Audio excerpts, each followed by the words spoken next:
আপনি কোরআন নিয়ে কারোর সাথে বসলে কি করেন? সামনে একটা আইপ্যাড কি জানি নিয়ে বসে, আপনার ওই যে ল্যাপটপ ট্যাব নিয়ে বসার পরে একটার পরে আয়াত এবার দেখে বস করতে চায়। আমি আরিফ বিন হাবিব আজকে আপনাদের সামনে বলছি, ওইটা নিয়ে না বৈশা এই যে এইখানে আজকে আমি বসে রয়েছি, আপনি এখানে আসেন, আমি কোরআনের একের পর এক আয়াত বলি, আপনিও বলেন, তো দেখা যাবে কেমন আপনি আহলে কোরআন। সম্মানিত সুধী, তার মানে আমরা বুঝলাম বাংলার মানুষ চাই যে তারা আমাদের সঙ্গে আসুক। নামও যে তিনজনে বলে দিয়েছি, কয়েকটা নাম নতুন যুক্ত হবে এবছরে। তার মধ্যে একটা আরিফ বিন হাবিব খুব ফটর করেছিল, বেটা বলেছে 1264 হিজরির আগে নাকি কেউ 8 টাকা তারাবি এই আন্দোলন নাকি ছিল না। আমি তোমাকে চ্যালেঞ্জ করে বলেছি, মায়ের যদি দুধ খেয়ে থাকো 1284 হিজরির আগে তারাবি, তাহাজ্জুদ, আলাদা নামাজ, একটা দলিল তোমার বাপের ঘর থেকে হলেও দিয়ে যাবে। আমি প্রমাণ করেছি ওমর বিন খাত্তাব 20 টাকার তারাবি নাই, 8 টাকার তারাবি চালু করেছে। বরং যারা আমাদের প্রতি অভিযোগ করেছে তারাই ওমর বিন খাত্তাবকে মানে না। কেন? ওমর বিন খাত্তাব 8 টাকার তারাবির কথা বলেছে। আমি আরো 15টা মাসালা বলবো, যে মাসালায় হানাফি ভাইরা ওমর বিন খাত্তাবকে মানে নি। এক মাসালা, মুসান্নাফ ইবনে আবি শাইবা হাদিস নাম্বার 3988, কানজুল উম্মাল হাদিস নাম্বার 22471, সব মাকতুই সামলা থেকে সহজ করে দেখে নেবেন, যত রেফারেন্স সব মাকতুই সামলা থেকে নেওয়া। ওমর ইবনুল খাত্তাবের ফতোয়া হচ্ছে এইটা, একামত যদি হয়ে যায়, কি বললাম চাচা, একামত যদি হয়ে যায় তাহলে কোনো সুন্নাত নামাজ পড়া যাবে না, ফরজ নামাজের জন্য দাঁড়িয়ে যেতে হবে। এই মাসালায় হানাফিরা ওমর বিন খাত্তাবকে মানে না, ডাইরেক্ট মুখের উপরে বলে দিবেন তুই মানিস না ওমর বিন খাত্তাবকে, আহলে হাদিস না, তোর মানিস না। এই মাসালায় আহলে হাদিসরা ওমর বিন খাত্তাবের সঙ্গে আছে না নাই? দুই মাসালা, সুনান কুবরা লিল বাইহাকি আল মুতাফা 458 হিজরি হাদিস নাম্বার 4975, সনদ সহিহ। ওমর বিন খাত্তাব 1 রাকাত বেতের পড়ার উপরে কাইল ছিলেন, তিনি 1 রাকাত বেতের পড়তেন, পরে ফতোয়া দিতেন।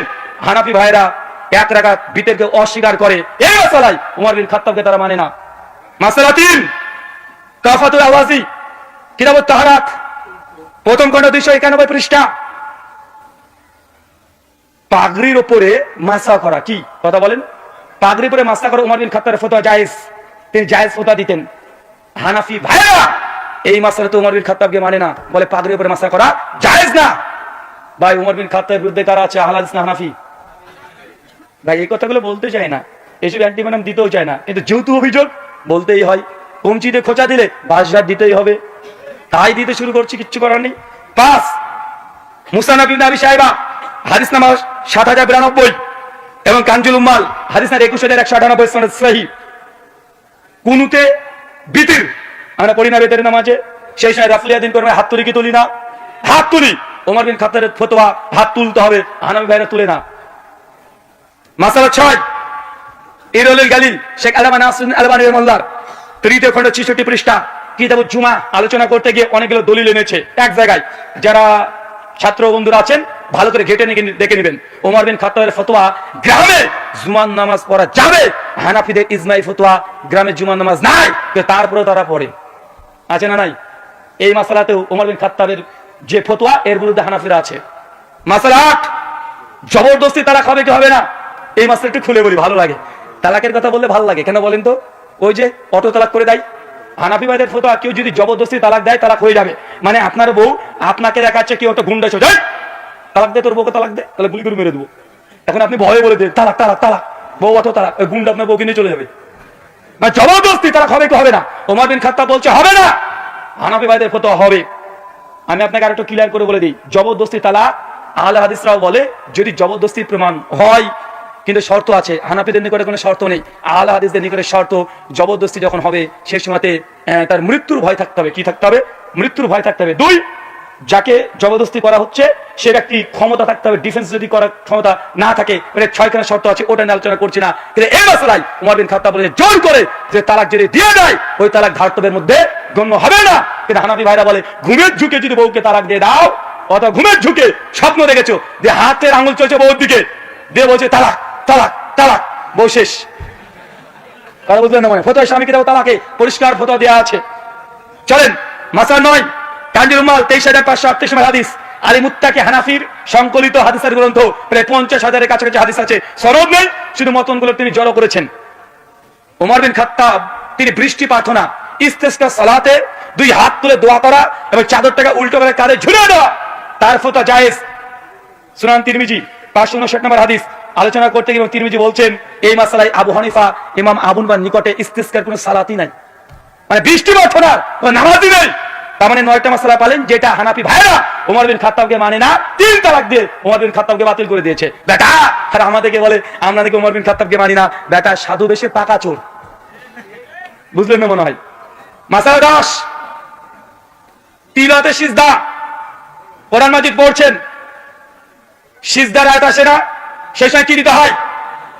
সিজদা দিতে হয়। আলাজদের জমহুর মুহাদ্দিস ফুকাহাদের ফতোয়া এই তিলাওয়াতের সিজদা ওয়াজিব নয়, সুন্নাত। কেউ যদি কিছু না দেয় গুনাহ হবে না। হানাফি ভাইদের ফতোয়া না দেওয়াটা ওয়াজিব, না দিলে গুনাহ হবে। কিন্তু ওমর বিন খাত্তাব সহিহ বুখারীর 1027 নম্বর হাদিস, তিনি মনে করেছেন তার ফতোয়া মজুদ আছে সহিহ বুখারীর মধ্যে, তিলাওয়াতের সিজদা ওয়াজিব নাই, কেউ যদি দেয় ভালো, না দিলে কোনো গুনাহ হবে না। এটা হানাফি ভাইদের উল্টো ফতোয়া আছে। মাসালা 11, ইমামের পেছনে ফাতিহা পড়া। ইমাম বুখারী জুজুল কিরাত ফিস সালাহ হাদিস নাম্বার 165, ইমাম দারাকুতনি সুনান দারাকুতনি বাবুল কিরাতের 2 নম্বর হাদিস, সুনান কুবরা আল বাইহাকি হাদিস নাম্বার 1665, ওমর বিন খাত্তাবের স্পষ্ট ফতোয়া মজুদ আছে এবং তার আমলও প্রমাণিত আছে।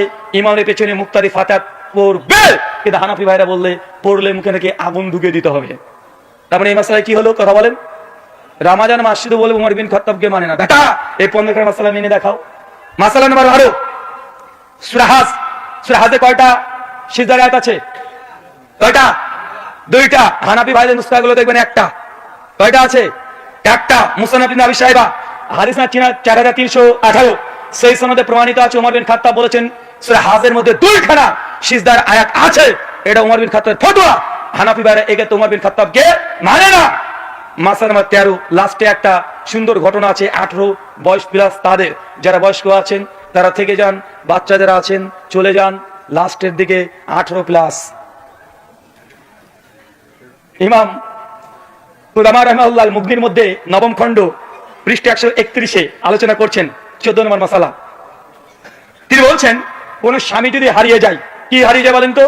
এই যে আয়না ঘর করেছিল না, আয়না ঘর, এই আয়না ঘরে স্বামী কি এখন মারা গেছে, না স্বামী হারিয়ে গেছে, না স্বামী কোথায় আছে, যেসব স্ত্রীরা জানে না, বা স্বামী বিদেশে চলে গেছে, বা যুদ্ধে চলে গেছে, মারা গেছে, না হারিয়ে গেছে, যোগাযোগ নেই। এখন এই স্ত্রী কতদিন অপেক্ষা করবে? কতদিন অপেক্ষা করবে? কতদিন? ওমর বিন খাত্তাবের ফতোয়া নকল করেছে ইমাম কুদামা আল মুগনিতে 4 বছর। কয় বছর? 4 বছর। তারপরে মেয়েটা 4 মাস 10 দিন ইদ্দত পালন করে অন্য জায়গাতে বিয়ে করতে পারবে। আশরাফ আলী থানভী বেহেশতি জওয়ার তালাকদের আলোচনা করতে গিয়ে বলছেন কোন স্বামী যদি হারিয়ে যায় বা খুঁজে পাওয়া না যায়, তাহলে ওই মেয়েটি 120 বছর অপেক্ষা করবে। কত বছর? 120 বছর। এখন বলেন তো 120 বছর অপেক্ষা করবে মেয়েটা, তারপরে বিয়ে করবে কার সঙ্গে? কবরে। মেয়েটাকে এখন কবরে গিয়ে বিয়ে করবে? আর তারপরে ফতোয়া স্বামীটা বলছে 120 বছর পরে বিয়ে করবে, তো কোনো হানাফি আলেমকে দিয়ে নয়, কোন মালিকি বা শাফিদের আলেমকে দিয়ে। কথা মনে বুঝতে পারলেন না কেন? বলছেন হানাফি মাযহাবে কতদিন থাকতে হবে কোন স্পষ্ট দলিল নাই। এটা আমরা অন্য মাযহাব থেকে ধার করে নিয়ে এসেছি। তাই যে মাযহাবের ফতোয়া নিয়েছে সেই মাযহাবের ইমাম দিয়ে তাদের বিয়ে পড়িয়ে দিতে হবে। তার মানে আয়না ঘরে যারা ছিল নতুন করে এসে আবার মানে সংসার করছে, হানাফিদের ফতোয়া অনুযায়ী জায়েজ না। ও বউটাকে 120 বছর অপেক্ষা করতে হবে। কত বছর? কিন্তু ওমর বিন খাত্তাব যে 4 বছর পরে মেয়েটা সিদ্ধান্ত নিতে পারবে সে স্বামীর সংসার রাখবে না সে বিচ্ছিন্ন হয়ে যাবে। চাইলে সারা জীবন না বিয়ে করে থাকতে পারে, কিন্তু মেয়ে যদি চায় দ্বিতীয় কোনো বিয়ে করবো 4 বছর অপেক্ষা। কত বছর? 4 বছর। মাসালা নাম্বার 14, মুসনাদ ইবনে আবি শাইবা 37344 নম্বর হাদিস, ওমর বিন খাত্তাব বলেছেন ইহিল্লা বিয়ে। কি বিয়ে? ইহিল্লা বুঝেন? বুঝেন না? ওই যে কয়দিন আগে মসজিদে কি একটা যেন কে করেছিল না, বাচ্চা ছেলে, বুঝবে না। ইহিল্লা বিয়ে মানে আপনি কাউকে ঘুমের যুগে বলে দিয়েছেন তালাক তালাক তালাক, এখন বউ এখন হয়ে গেছে অটো তালাক। এখন হুজুর বলেছে কি যে না আর তো নতুন করে তো ওই স্বামীর সঙ্গে সংসার করা যাবে না, তবে একটা রাস্তা আছে যে তুমি আমার সঙ্গে 2 রাত থেকে যাও, 2 দিন কারে বিয়ে, 2 দিন রাতে রাতে বিয়ে করবে, বিয়ে করে ওই মেয়েটার সঙ্গে শারীরিক সম্পর্ক করবে। শারীরিক সম্পর্ক কিভাবে করবে পিছনে দেখি আগে, হবে না, বলা যাবে না। বাহারুর রাইট ফতোয়া স্বামীতে আছে শুধু বিয়ে করলেই ইল্লা হবে না, বরং হিল্লা হওয়ার জন্য শর্ত আছে। কি শর্ত আছে এটার বলা যাবে না, মানে ভয়ঙ্কর শর্ত। মাদানি সাহেব যান,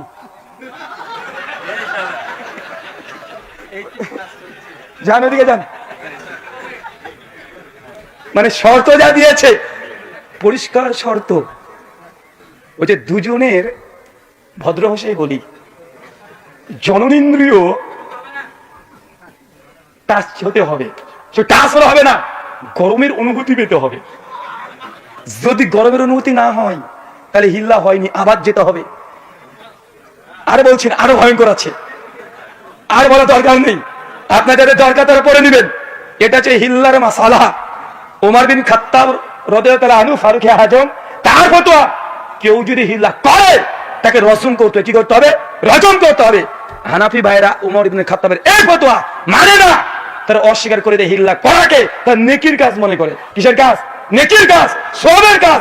ফতোয়ার সাথে ডাইরেক্ট লিখেছে কেউ যদি নিকে মানে এই হালালা করে দুই পরিবারের আবার বিবাহটাকে বৈধ করে দিচ্ছে, তার জন্য যে হালালা করেছে এ পাবে নেকি। নবী বলেছে ভাড়াটা সার, আর এ বানাচ্ছে নেকি পাবে। মাসালা নাম্বার 15, ওমর বিন খাত্তাব সুনান তিরমিজি কিতাবুল হাজ হাদিস নাম্বার 806 পরিষ্কার ওমর বিন খাত্তাব হজে তামাত্তুকে নাজায়েজ মনে করতেন।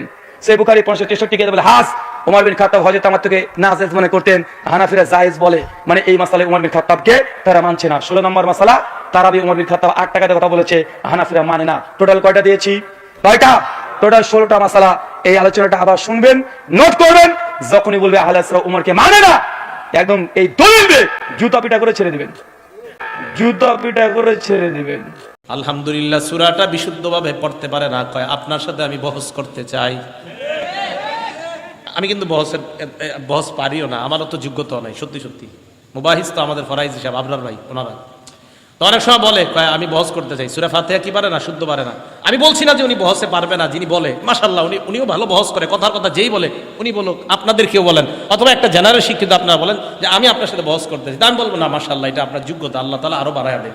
কিন্তু আমি সাথে সাথে বলবো বহস করতে কতক্ষণ লাগবে, তো আপনি বলবেন 1 ঘন্টা 2 ঘন্টা 3 ঘন্টা। আমি বলবো ভাই এই 1-2 ঘন্টা সময় নষ্ট না কইরা সূরা ফাতিহাটা শিখা নামাজটা শুদ্ধ করেন। সময় নষ্ট করবেন না, ফাতিহাটা শিখেন। খারাপ কথা বলছি? আমি কিন্তু বলি নাই যে আপনি বহসের যোগ্যতা রাখেন, আপনি বহসের যোগ্যতা রাখেন, এটা স্বীকার করছি। এবং আমি আরিফ বিন হাবিব তো মনে করি সবাই আমার চেয়ে ভালো জানেন বহস, কিন্তু আমি বলি যদি সূরা ফাতিহা, এটা আমি আলহামদুলিল্লাহ ভাই আমার সূরা ফাতিহাটা আমি শুদ্ধ করে শিখছি। আমি একটু বলতে পারবো আল্লাহর কাছে আল্লাহ আমি শুদ্ধ করে নামাজ পড়ার চেষ্টা করছি। কিন্তু আপনি অনেক বড় বহস করুন না লোক, কিন্তু আপনি সূরা ফাতিহা জানেন না। আমার আর আপনার মাঝে দুইজনের মাঝে আল্লাহ কিন্তু আপনাকে ঠেকায় দিবে। তা আমি বলি কি আপনি মানে আপনাদের একজন যে কোনো একজন কয় কি ফরাইজ সাহেবের সাথে আমি বহস করুন, আরে ভাই বেচারা উনি আলেম, তা আপনি আমি কিন্তু আপনারও বলছি না, আপনিও মাশাআল্লাহ মহা আলেম, ওনার চেয়ে বড় আলেম, কোনো সন্দেহ নেই। আপনি তো সূরা ফাতিহাটা শুদ্ধ করেন কেন? আগে নামাজটা তো শুদ্ধ করেন। তো আমি বলছি আপনি সময়গুলো নষ্ট না করে নামাজ শুদ্ধ করেন। মূর্খতা ছড়ায় পড়বে সমাজে, 1 নাম্বার এলেম উঠিয়ে নেওয়া হবে, মূর্খতা ছড়ায় পড়বে।